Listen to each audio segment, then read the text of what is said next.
14. A melhor resenha do rádio. Bate Pronto Curitiba. E a gente começa o Bate Pronto Curitiba de hoje, é claro, falando do rubro-negro.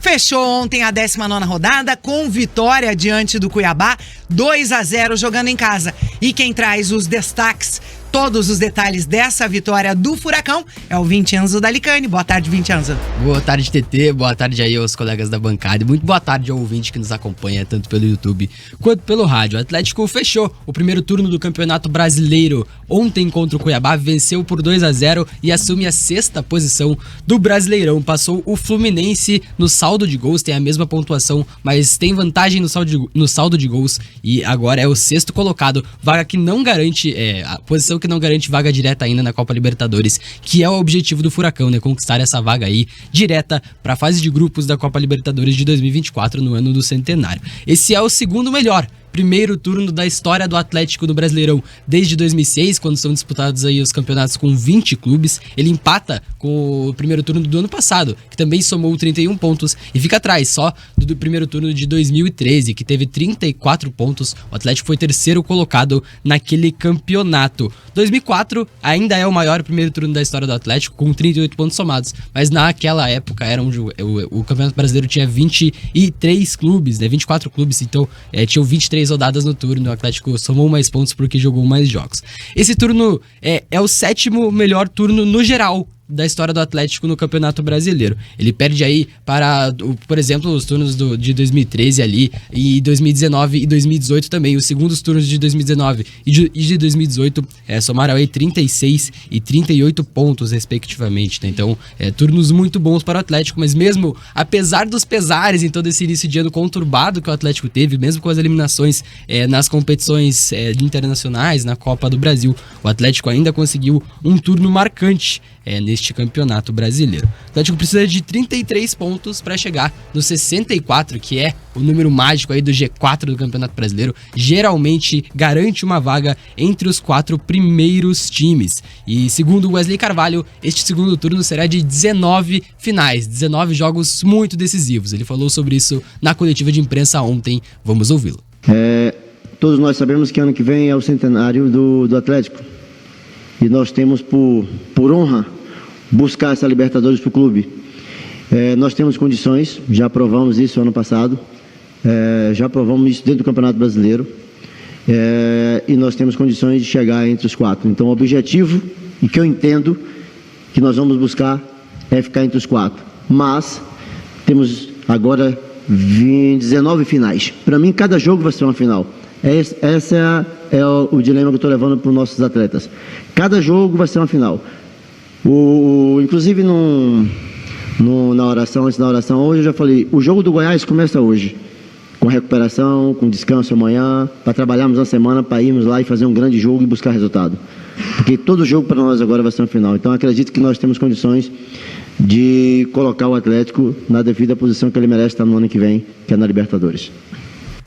19 finais para o Atlético no segundo turno, jogos muito decisivos e foco total no Campeonato Brasileiro. O Atlético entrou com esse espírito na partida de ontem, né? Não foi dominado em nenhum momento pelo Cuiabá, mesmo contra um time que arrisca muitos cruzamentos, né?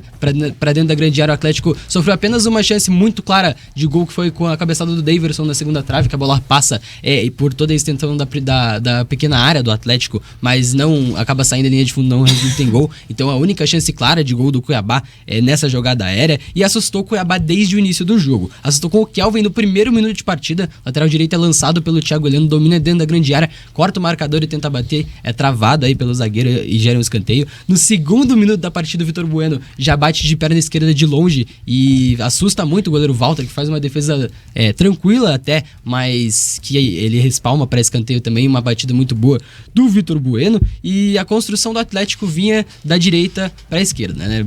A primeira vez que isso acontece, o Canóbio é lançado pelo Fernandinho e é derrubado aí dentro da grande área pelo lateral direito Alisson, um lance que o Atlético reclamou muito de pênalti, mas que não foi marcado pela arbitragem, que foi bem questionada na partida de ontem. E o gol sai numa dessas jogadas, né? A bola trabalhada chega no Kelvin, o Kelvin cruza para a segunda trave e o Canóbio completa de cabeça para fazer o primeiro gol do Furacão na partida de ontem, na vitória por 2-0. O Kelvin chega aí ao seu 17º cruzamento certo desde desde que o Wesley Carvalho assumiu o Furacão, né? 17º de 44 tentados. Isso é um aproveitamento de 38% com o Wesley Carvalho. Muito alto. E é muito alto. Peguei até no Twitter exemplos de jogadores de nível mundial que tem aproveitamento menor. O Alexander Arnold, do Liverpool, tem 25%. O Kieran Trippier, do Newcastle, o time do Bruno Guimarães, tem 35%. Então são jogadores de nível muito alto e o Kelvin tem um aproveitamento alto demais nos cruzamentos. E são jogadores que são conhecidos pela função ofensiva. Exatamente. Serem grandes apoiadores pelo lado direito do campo. Inclusive, no Twitter do próprio Brasileirão, o Kelvin entrou ontem para os 4 concorrentes ao melhor lateral direito da rodada 19.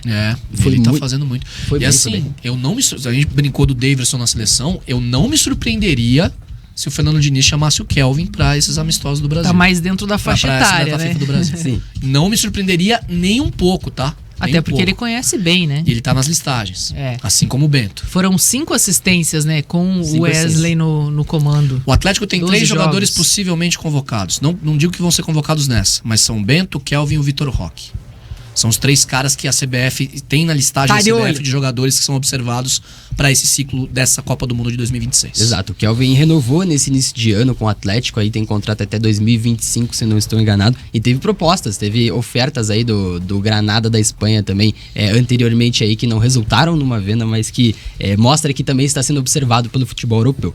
O jogo continua e o Atlético mantém a pegada, né? O Wesley Carvalho até faz uma mudança bem questionada durante até a nossa transmissão, que é a entrada do Coelho e do Vitor Bueno. E é difícil de entender. Na hora foi difícil de entender, queria saber até o que a Jana pensa sobre isso. E eu tenho uma teoria. A minha teoria é que o Coelho entra pra fazer o lado esquerdo e o Canóbio passa a fazer a função do Vitor Bueno. Sim. Que o meia pela direita mais centralizado também. Né? Funcionou, né? Porque apesar do Canóbio, eu acho que ele rende muito mais ali na ponta, né, mais próximo do Vitor Roque, servindo o atacante. O Canóbio é um cara que às vezes a gente até brinca, né, ele parece que ele tem um oxigênio a mais do que um ser humano, né, corre muito e ele se dedica demais. Acho que ontem foi um jogo exemplar, assim, que ele contribuiu demais, né? Pelo menos buscou o tempo inteiro o jogo e tentou contribuir nessas inversões de jogadas que o Atlético fez no primeiro tempo e funcionaram, né? Porque o Atlético estava tendo dificuldade ali na criação.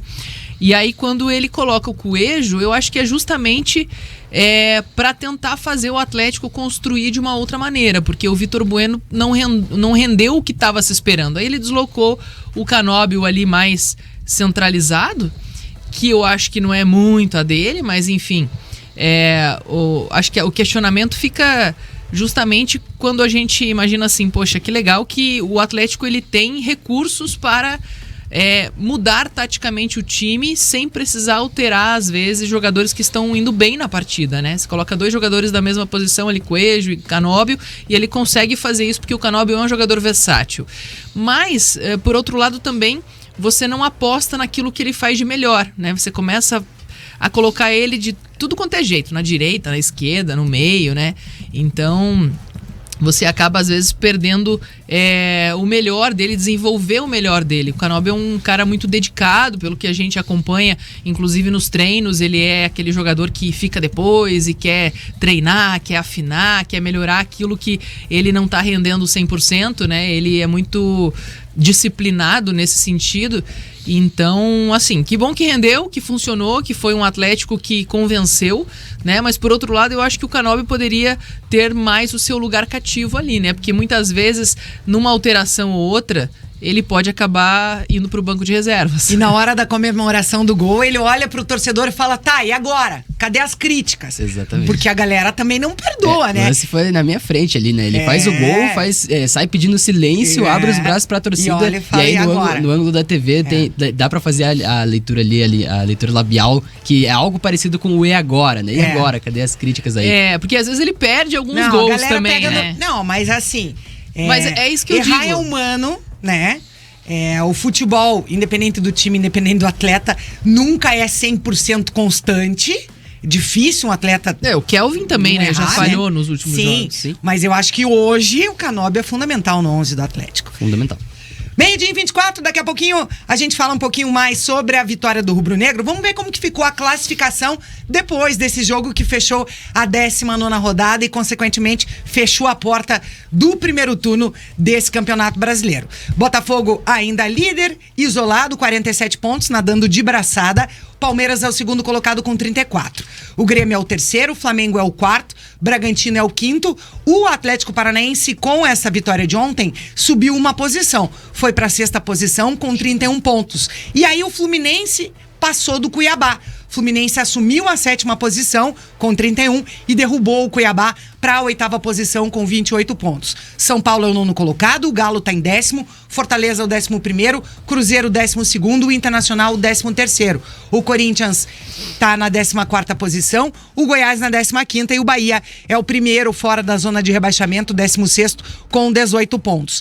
Zona de rebaixamento, Santos em 17º com 18, Coritiba na 18ª posição com 14, Vasco é o 19º com 13 e o América Mineiro é o lanterninha do campeonato nesse momento com apenas 10 pontos ganhos. Só o Fluminense já tinha 31, né? O Fluminense perdeu na rodada, que o Atlético passou o Fluminense, né? É isso, e o Cuiabá por saldo de gols, com 28. Por saldo de gols o Fluminense